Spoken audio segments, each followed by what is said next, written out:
এই যে দোষারোপের রাজনীতি, সেখান থেকে সাধারণ মানুষ কোথাও না কোথাও গিয়ে এই যে হয়রানির শিকারগুলো হচ্ছে। তন্ময় বাবু,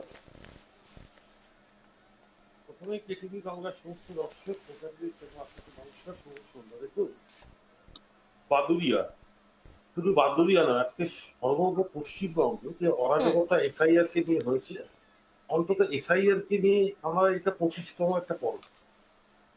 আমি আগেই বলেছিলাম এসআইআর যত দীর্ঘমেয়াদী প্রকল্প হবে ততদিন একটা ডিফল্ট পাওয়া যেতে পারে, এটা বলেছি।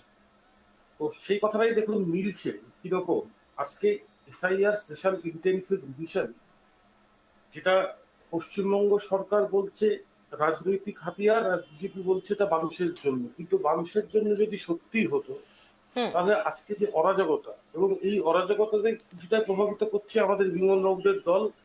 কার্যত তারা বলেছিলেন এসআইআর শুরু হওয়ার আগে কাছে বেঁধে রাখার লিডার। আজকে হয়তো তারা কাছে বেঁধে রাখেনি, তারা একটা অটো ক্রাইসিস তৈরি করছে। যে অটো ক্রাইসিসে দেখা যাচ্ছে বাদুরিয়া শহর, ফারাক্কা সহ, আপনার ফারাক্কার কথা মনে আছে, মনিরুল ইসলাম, তুমি বললাম। তো আজকের দিনে দাঁড়িয়ে মনিরুল ইসলামের মতো কত মানুষকে পাওয়া যাবে যারা এসআইআর এর ইচ্ছাকৃত বিরোধিতা করবে? অসুবিধা হচ্ছে নাকি? নিশ্চয়ই হচ্ছে।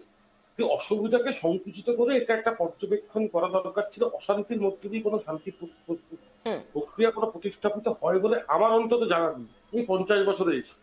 তো অতএব আজকের দিনে দাঁড়িয়ে বিমল বাবুরা যে অরাজকতা করছেন স্বয়ং বিজেপিকে সাথে নিয়ে, যদি সুগ্রীব দোষর হয় তাহলে বিজেপির অবস্থানটা আপনারা বুঝতেই পারছেন। এসআইআর আর তাদের প্রতিস্থাপিত, তাদের কাউন্টার দেওয়ার জন্য যে মানুষের যে ক্রাইসিস, সেটা ভুলে গিয়ে দ্বন্দ্ব বিবাদে জড়িয়ে পড়ছে।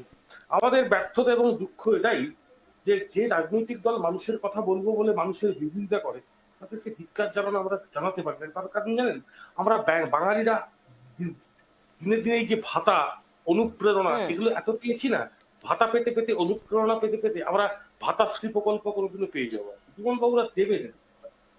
আর সব থেকে বড় কথা হচ্ছে বাঙালিরা খুব সুখমেয়াদী হয়ে গেছে। কিছু মনে করবেন না, আমি নিজের একজন বাঙালি, দীর্ঘদিন বিভিন্ন রাজ্যে থাকার স্বরূপ আমি প্রবাসী হয়ে গেছিলাম। পরবর্তীতে কলকাতা আসার পর পারফোর্ট বাঙালি হল। সেখান থেকে নিজেকে যদি রিয়ালাইজ করি, আমরা খুব অলস হয়ে গেছি। আমরা যে কোনো সিস্টেমকে মেনে নিতে দেরি করি। তার কারণ আরেকটা কারণ, আমরা অ্যান্টি ক্যাপিটালিস্ট।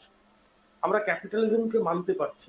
আজকের দিনে দাঁড়িয়ে যে কোনো চেঞ্জ, একটু একটা লাইন বলি, যে কোনো চেঞ্জেসকে মানতে গেলে তার সমসাময়িক যে ক্রিয়া প্রতিক্রিয়া যাই বলুন, সেটাকে মানতে গেলে সুষ্ঠু একটা প্রক্রিয়া আসতে হবে। না রাজ্য সরকার না কেন্দ্রীয় সরকার কোনোভাবেই কেউ কারোর সাথে সহযোগিতা করছে না, এটাই দুঃখের। এই বাদুরিয়ার ঘটনা নিয়ে সেখানে কুণাল ঘোষ ঠিক কি মন্তব্য করেছেন শুনবো, শুনুন।